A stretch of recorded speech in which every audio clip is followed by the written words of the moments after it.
একতা express ছাড়তে তখনও কয়েক মিনিট বাকি, তবে তখনও টিকিটধারী অনেকেই উঠতে পারেননি ট্রেনে। প্রতিটি বগির দরজায় যাত্রীদের ট্রেনে ওঠার লড়াই। যাত্রীদের ঠাসা দরজা ছেড়ে পোশাক শ্রমিক সামিনার চোখ জানালায়। শেষে জানালা দিয়ে উঠলেন ট্রেনে। শুক্রবার বেশিরভাগ ট্রেনের চিত্রই ছিল এমন। ওখান দিয়ে অনেক জ্যাম, তাই এপাশ দিয়ে উঠছি আমি। অনেক কষ্ট করে যাচ্ছি, তবুও ভালো লাগতেছে অনেক। এদিন দুটি স্পেশাল সহ ৭০টি ট্রেন ছিল সূচিতে।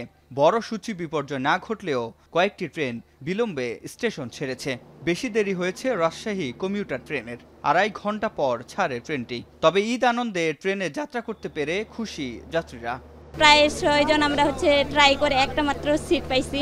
অনেক বেশি ভিড়। আর যাক, সবাই ঈদ করুক ভালো মতো। প্রিয়জনের সাথে ঈদ করতে যাচ্ছি, অবশ্যই হ্যাপি আমরা।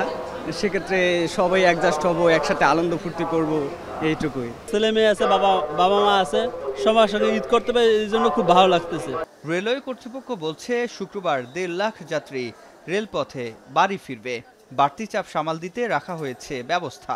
৩০ স্তরের নিরাপত্তা ব্যবস্থা গ্রহণ করা হয়েছে, বিশেষ চেকিং কার্যক্রম পরিচালনা রয়েছে, সেবা ডেস্ক, হেল্প ডেস্ক খোলা হয়েছে।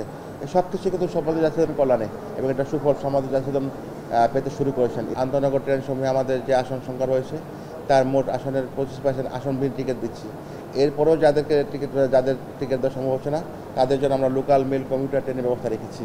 এদিকে ঈদের বাড়তি চাপের সুযোগে কালোবাজারিদের দাপট বাড়ে। টিকিট বিক্রি করা হয় কয়েক গুণ বেশি দামে।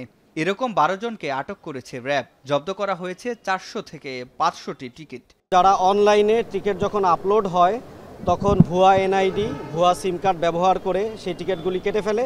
১০ জনকে গ্রেফতার করতে সক্ষম হয়েছি। এর পাশাপাশি ২ জন, একটি চক্রের 2 জন যারা ঠাকুরগাঁয়ে অবস্থান করছিল তাদেরকে র্যাব ১৩ সহায়তায় ঠাকুরগাঁ থেকে গ্রেফতার করা হয়েছে। ঈদের আগের দিন পর্যন্ত নীলসাগর ও চিলাহাটি এক্সপ্রেস ঢাকা স্টেশনের পরিবর্তে ক্যান্টনমেন্ট স্টেশন থেকে ছেড়ে যাবে। সিফাত শাহরিয়ার, এখন ঢাকা।